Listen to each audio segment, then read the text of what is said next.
제롬 파월 연준 의장이 FOMC 정례회의 후 기자회견에서 앞으로 두어 차례 더 0.5%포인트 추가 금리 인상이 있겠지만 0.75%포인트 인상은 없을 것이라고 선을 그었습니다. 코로나 확산에 따른 강력한 통제 정책으로 중국의 서비스 경기가 대폭 위축됐습니다. 중국의 4월 차이신 서비스 PMI는 전달보다 낮아진 36.2를 기록해 26개월 만에 최저 수준을 보였습니다. 중국의 전자상거래업체 징둥을 비롯한 80여 개 기업이 미국 증권당국의 상장 폐지 예비 명단에 추가됐습니다. 로이터 통신은 이 80여 개 기업 명단에 중국 국영 석유회사 시노펙과 중국 최대 검색 기업인 바이두도 포함됐다고 보도했습니다. 미국 캘리포니아주가 미국 주정부 가운데 처음으로 가상화폐 산업 육성을 위한 포괄적인 규제를 마련하기로 했다고 월스트리트저널이 보도했습니다. 당연히 파월 의장의 발언부터 한번 점검을 해야겠죠.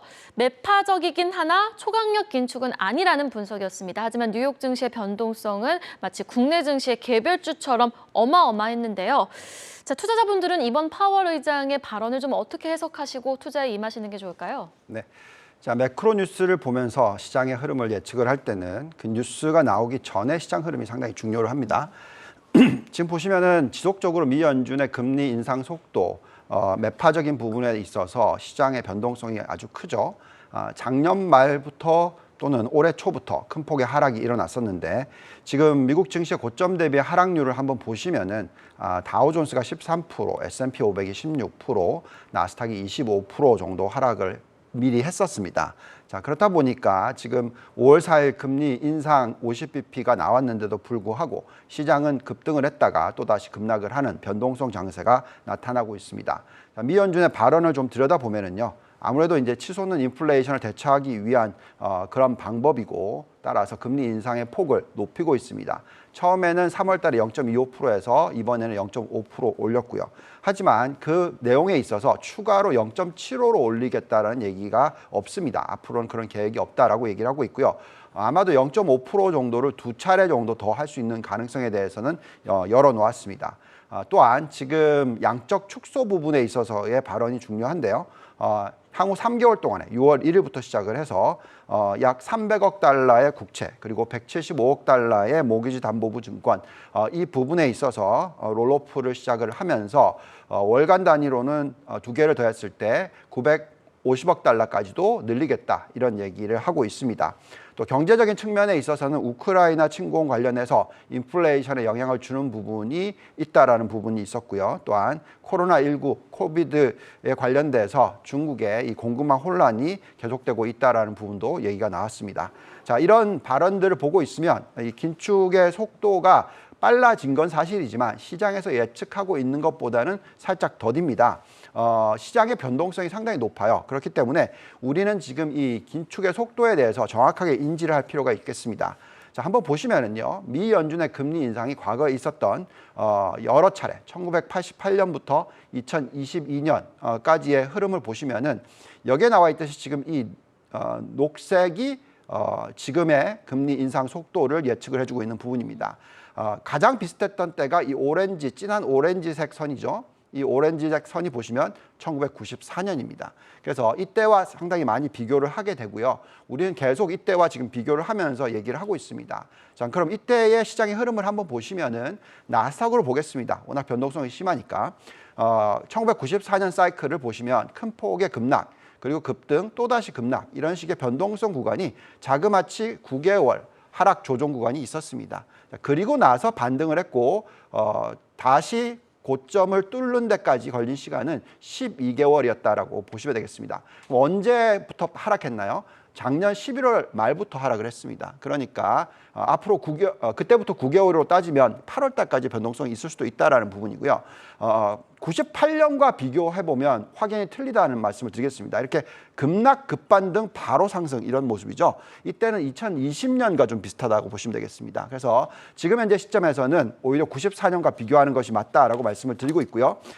그렇다 보니까 지금 현재 시점에서 경기 침체가 올 것이냐 안 올 것이냐 하는 부분을 봐야 되는데 장단기 금리 차가 지금 아직까지는 안정적인 수준이고요. 대출 증가율도 늘어나고 있기 때문에 지금은 여전히 이 변동성 구간이다라고 말씀을 드리겠습니다. 드리겠고 이런 변동성 구간 아래에서는 종목 선별이 중요한 알파 전략을 펴야 된다라는 말씀을 계속 드리고 있습니다.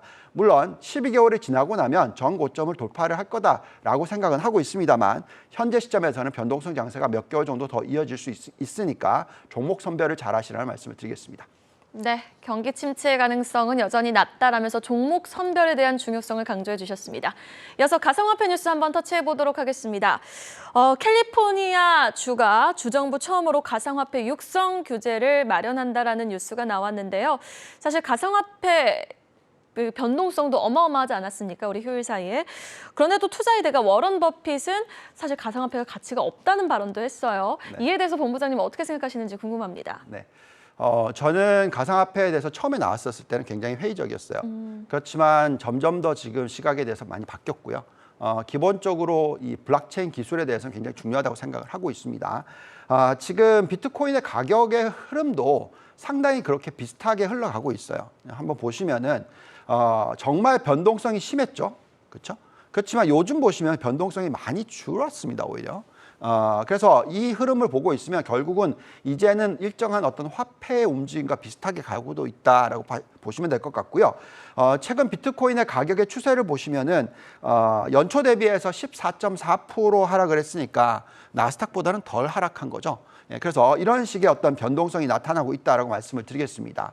물론 지금 가치 투자의 대표자인 이 워런 버핏과 찰스 먼거께서 하신 말씀을 보면은 비트코인에 대해서 정말 부정적으로 말씀을 하십니다. 비트코인 세계에 있는 거 다 줘도 25달러도 아니다. 예, 안 산다. 네. 네, 이런 식의 얘기를 하셨고 그렇지만 뭐 미국의 농주 아파트를 소유하고 있다면 250억 달러의 1% 인수도 한다. 뭐 이런 식의 얘기를 하십니다.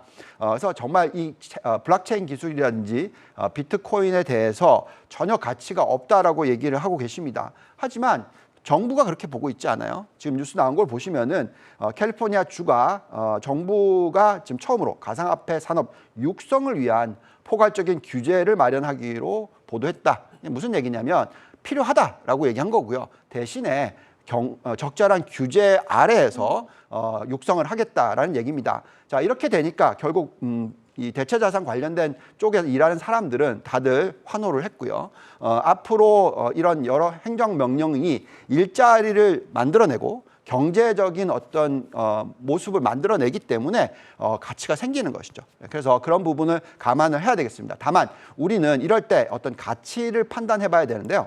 어떻게 우리는 이걸 가치를 판단해 보냐면 결국 M1 증가율과 지금 현재 대체자산의 증가율을 보면서 판단합니다.